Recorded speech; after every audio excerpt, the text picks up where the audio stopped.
ہم نے اسی ضمن میں پاکستان میں ایک تحریک شروع کی شادی بیاہ کے ضمن میں. یہ بھی ہمارا بڑا سوشل فنکشن ہے، بہت بڑا، اور اس میں فضول خرچیاں ہو رہی ہیں. حرام کی کمائی ہوئی کمائی جو ہے وہ پانی کی طرح بہائی جاتی ہے. ابھی مجھے ایک صاحب نے بتایا کہ ممبئی میں 2 شادیاں ہوئی ہیں مسلمانوں میں، ایک میں 1.5 کروڑ روپیہ خرچ ہوا، ایک میں 80 لاکھ خرچ ہوا. ہم نے وہاں اصلاحی تحریک شروع کی. ضیاء الحق صاحب نے بھی کوشش کی تھی، آرڈیننس پاس کیا تھا، لیکن یہ چیزیں قانون سے نہیں. آپ کہیں کہ کسی دعوت میں 50 سے زیادہ مہمان نہیں آئیں گے، وہ 100 آ گئے تو جائز نہ یہ ہوگا پولیس والوں کو رشوت کا کھاتا کھل گیا، جو یہ پیسے لے جائیے سر. کبھی کبھی وہ پکی پکائی جگہ لے جا کے اپنے تھانے میں بیٹھ کے کھاتے تھے. لیکن قانون سے نہیں بدلتا مزاج. ہم نے کیا طے کیا؟ دیکھو یہ ہے چٹان کی بنیاد. آپ کو بڑی اونچی بلڈنگ بنانی ہو تو دیکھنا پڑتا ہے چٹان نیچے بنیاد زمین کیسی ہے. تو بنیاد کیا ہے؟ آپ سادگی کرو سادگی کرو سادگی کرو، یہ واسطہ بے معنی ہے بالکل.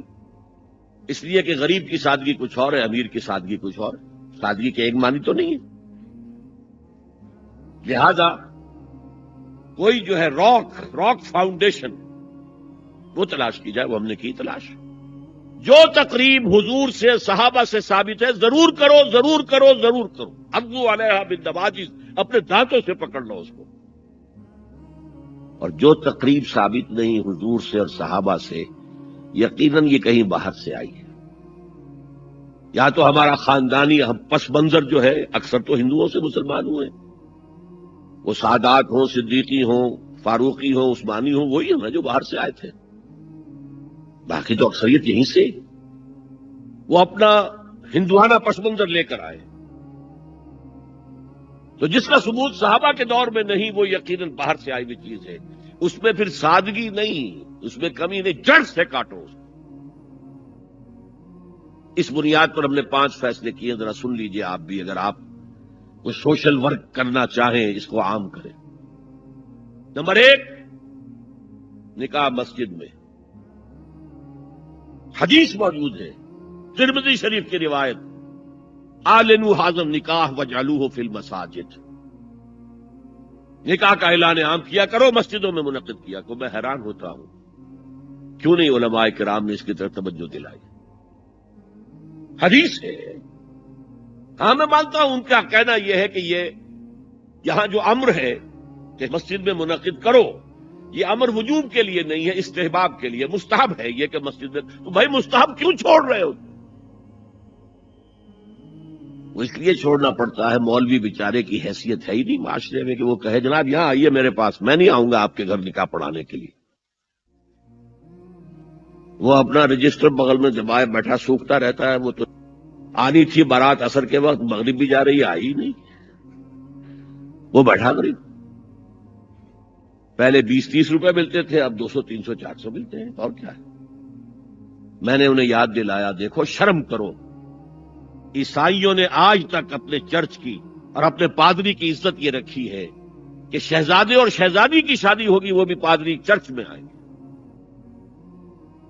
شہزادے کی شادی ہو رہی ہے تو جو ان کی پارلیمنٹ کے ساتھ ہے چرچ، وہاں شادی ہوگی. وہاں پردہ نہیں ہے، لڑکا لڑکی دونوں آمنے سامنے کھڑے ہو کر قول و قرار کریں گے. ہمارے ہاں پردہ ہے تو اس لیے لڑکی کے گھر بھی جائیں گے تو لڑکی تو محفل میں نہیں آئے گی. لڑکی کا ایک وکیل ہوگا، وہ وکیل اجازت لے کر آئے گا، 2 اس کے گواہ ہوں گے، ان کے سامنے اجازت لی گئی، پھر وہ نکاح خواہ کو اجازت دیں گے، وہ نکاح پڑھا دیں گے. پہلی بات یہ ہو گئی کہ نکاح مسجد. نمبر 2، نکاح کے موقع پر کوئی دعوت طعام نہیں، کوئی ثابت نہیں. دعوت طعام صرف ایک ہے، وہ ولیمہ ہے. اور اس قدر معقول بات ہے، سب باپ اپنے سینوں پر ہاتھ رکھ کر سوچیں اور میری بات سنیں. کیا بیٹی کو گھر سے رخصت کرنے کا وقت جو ہے وہ خوشی کا وقت ہوتا ہے؟ جب بیٹی گھر سے جا رہی ہو، کوئی جانور بھی آپ قربانی کے لیے، کوئی مینڈھا کو بکرا لے آئیں 8-10 دن پہلے اور بچے مانوس ہو جائیں تو وہ جب آپ ذبح کرتے ہیں تو پچھاڑے کھاتے ہیں کہ نہیں بچے؟ اور یہ لخت جگر ہے، نور چشم ہے، 18 20 22 برس گھر میں رہی ہے، وہ جا رہی ہے، خوشی نہیں ہے وہاں، صرف یہ ہوتا ہے اے سائی آف ریلیف کہ ایک ذمہ داری کا بوجھ تھا، اللہ نے آج پورا کرا دیا، اتروا دیا بوجھ۔ پھر بھی اندیشہ ہوتا ہے، پتہ نہیں مزاج ملے نہ ملے، نئے ماحول میں جا رہی ہے، وہاں جا کر ایڈجسٹ ہو یا نہ ہو، اندیشے پھر بھی ہوتے ہیں۔ تو ان سے مرغ پلاؤ کھانا اور متنجن کھانا کوئی معقول بات نہیں ہے۔ معقول بات کیا ہے؟ لڑکا، اس کا گھر آباد ہوا ہے، وہ ولیمہ کرے، اس پر باقاعدہ حدیث اولبو ولو بشاتن، ولیمہ ضرور کرو چاہے ایک ہی بکری ہو تمہارے پاس، ذبح کرو، کاٹو، کھلاؤ گوشت اپنے دوستوں کو، احباب کو۔ یہاں تک کہا کہ بے طعام الولیمہ، برا کھانا ہے ولیمے کا کہ اس میں غریبوں کو نہیں بلایا جاتا۔ ظاہر بات ہے مسلی کھلانے کے لیے تو ولیمہ نہیں ہوتا، اپنے احباب کو، دوستوں کو بلایا جاتا۔ پھر بھی میں تم سے کہتا ہوں کہ جسے ولیمے کے لیے بلایا جائے وہ اگر نہیں جائے گا تو اللہ اور اس کے رسول کے حکم کی نافرمانی کرے۔ تو جس رسول نے اتنی تفصیل سے حکم دیا ہو ایک دعوت کا، وہ دوسری دعوت میں بھی خیر ہوتا، میں بیان کرتا۔ جب نکاح مسجد میں اور کوئی دعوت طعام نہیں تو بارات کا تصور، خلاص۔ بارات کس بلا کا نام ہے؟ قرآن میں تو کوئی ذکر ہی نہیں، عربی میں یہ لفظ ہی نہیں۔ اجتماع طرفین مسجد میں ہوا، نکاح ہوا، لڑکی کو، حضرت فاطمہ کو رضی اللہ تعالی عنہا، کچھ خواتین جا کر چھوڑ آئی تھی اس حجرے میں جو ایک انصاری صحابی نے حضرت علی کو دیا تھا، ان کا تو کوئی گھر بھی نہیں تھا۔ کوئی حضرت علی آئے ہوں اور آ کر ودا کرا کے لے کے گئے ہوں، کچھ بھی نہیں۔ چوتھی چیز، جہیز کا کوئی تصور اسلام میں نہیں، خالص ہندوانہ رسم، خالص ہندوانہ رسم، خالص ہندوانہ رسم۔ ہندوؤں میں کیوں ہے؟ وہ اس لیے ہے، معقول بات ہے کہ لڑکی کا وراثت میں کوئی حصہ ہے ہی نہیں، وہ تو جب گھر سے نکل رہی ہے وہ دے دلا کے رخصت کر دو، دان دہیج، یہ خیرات ہے، لڑکی کا حق کوئی نہیں ہے گھر پر۔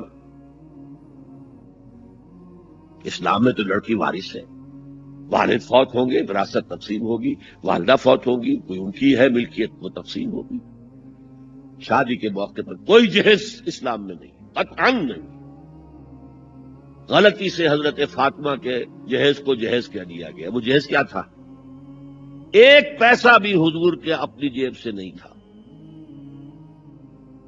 اس شادی میں خاص بات کیا تھی کہ دولہا کے ولی بھی حضور ہی ہے، اور کون ہے؟ علی کا کون تھا مدینے میں؟ اور دلہن کے والد بھی حضور ہیں۔ اب حضور پوچھتے ہیں حضرت علی سے، تمہارے پاس مہر دینے کے لیے کچھ ہے؟ عرض کیا میرے پاس تو کچھ نہیں۔ وہ فقراء صحابہ میں سے تھے۔ فرمایا مہر تو دینا ہے، تمہارے پاس ایک زرہ ہوتی تھی؟ جی ہاں زرہ تو ہے۔ انہوں نے یہ سمجھا زرہ تو جہاد کے لیے ہے، کوئی وہ دولت تو نہیں ہے۔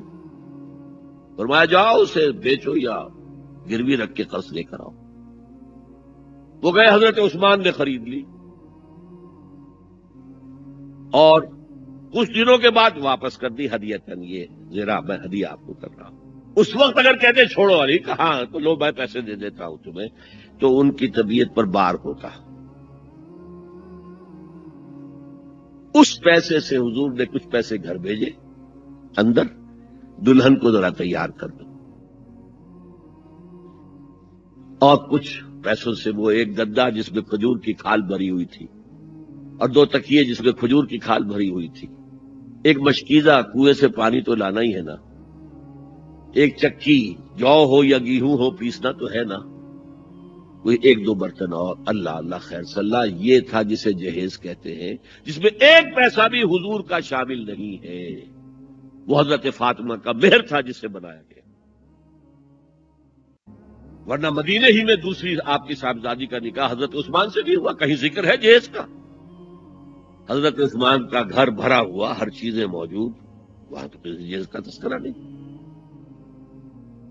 بہرحال یہ شادی کو آسان کرو، زنا کو مشکل بناؤ.